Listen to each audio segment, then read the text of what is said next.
Nengu and her brother. Long ago, in a time forgotten by many, there lived a young girl and her brother. The girl was named Nengu, and her brother was called Minda. They were raised together by the same loving parents, who adored both of them deeply. Nengu was a brave and determined girl, full of big dreams.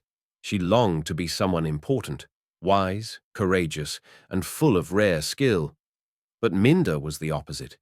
He was cheerful, playful, always making jokes. He never thought too far about life. He simply lived day by day, enjoying whatever came his way. Yet because he was a boy, he was the one expected to one day fight in battle. Such were the ways of that time. In secret, Nengu trained herself. She learned how to shoot a bow and arrow, how to climb and ride horses. She taught herself to read and write. She dreamed that one day she might impress the king with her cleverness and earn a place serving in his court. Then, one day, war came to their land. The king declared that every boy aged 16 and above must join the royal army. Nengu's heart raced. Her moment had finally come, but Minda was filled with fear.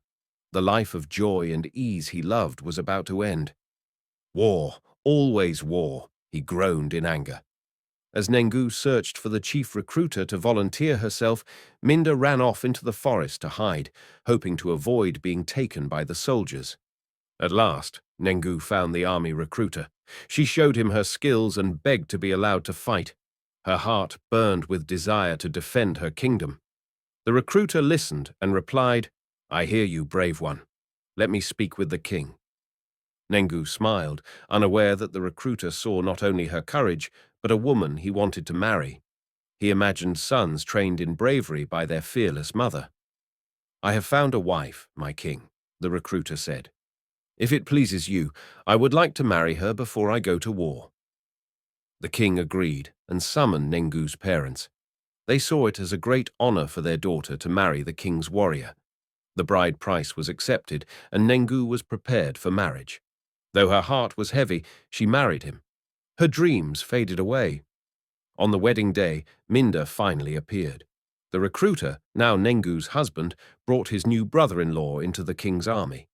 Minda agreed, though unwillingly. For 3 months, Minda trained as a soldier. He forgot his songs, his laughter, his old life. 6 months later, he and the recruiter went to war. They fought hard, side by side. The enemy was defeated, and the king's fame grew. But Minda never returned. He died in battle. The recruiter never returned. He died too. Their names fell with them on the battlefield. Nengu's sorrow was deep. She had lost both husband and brother in one season. When she gave birth to twins, she named them after the 2 men she had loved and lost. One day, when the children were old enough to understand, she spoke to them. "My children, our lives are not like the king's. Our stories are not written down, nor carved in stone. They are carried by the wind and forgotten. I do not want you to forget your father and your uncle," she said. "That is why I gave you their names.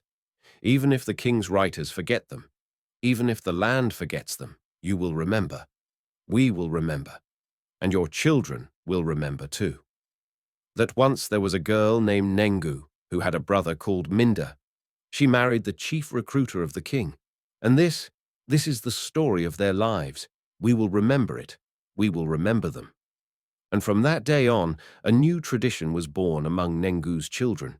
They began naming their children after those who came before them, so that the memory of grandparents would never be lost, even if they never became famous. Even today, Nengu, Minda, and the chief recruiter are known by their descendants many years later. But the king? His kingdom did not last through the ages.